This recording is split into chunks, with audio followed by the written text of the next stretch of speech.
want to tell you guys a story about excess, about overproduction, about inequity, and about spaghetti squash. At the onset of the pandemic, we were providing what's called last mile service as a part of that Farmers to Families program. Has anybody ever heard of that?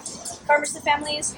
It was like they would box up things from farms downstate and bring them up to families during the pandemic to make sure everybody had groceries. So we were a part of that, and it was a service that provided this weekly box. Every single week we would get like 350 boxes, and we would hand them out, and it was a huge ordeal. Every week, those boxes featured an abundance of spaghetti squash. I'm not joking, like 2 per box. Like, what am I going to do with these? I don't know what to do with these. I don't know where to... It was really funny.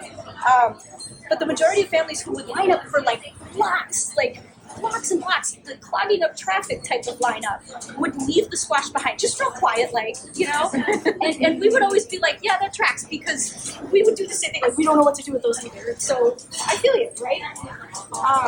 We sort of shrugged and we were like, yeah, all right, well, I guess that's just what it is. So what do we do with that? And week after week they piled up. It really became a problem because we didn't know what to do with these spaghetti squash, and neither did anybody else.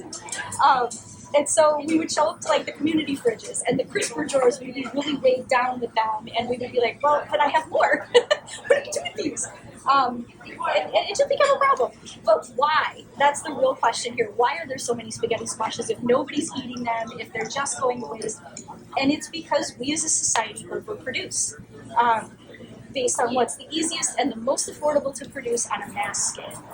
So we see it time and again as we rescue and redistribute food. Google can attest to this too. Overages of like holiday shapes, wrappers, flavors, seasonal produce that's just like wilting. The St. Patrick's Day cookies we get in April. I know, that was the Easter cookies we get in June. Yes, those kinds of things, because they just can't get rid of them. So I want you to think about that for a second, because so much of what we produce does not fulfill its purpose to feed. Full stop, bar, period. That's it. I encourage you guys to think about this potential legislation. I think there's some copies on all the tables. If there aren't enough to go around, we can email you some, but please do leave with a copy today if you can.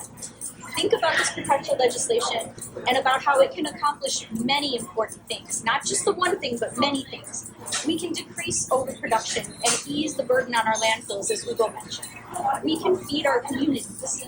We can provide viable, upwardly mobile career pathways. Think about that. If somebody were dispatched from the FDA, for example, to assess overages at a food store or at a food manufacturer and say, no, redistribute that there. That's a viable career pathway for somebody, a good government job. So it's not just about, let's redistribute this. Let's redistribute the food, sure, but let's also redistribute the wealth and the opportunity.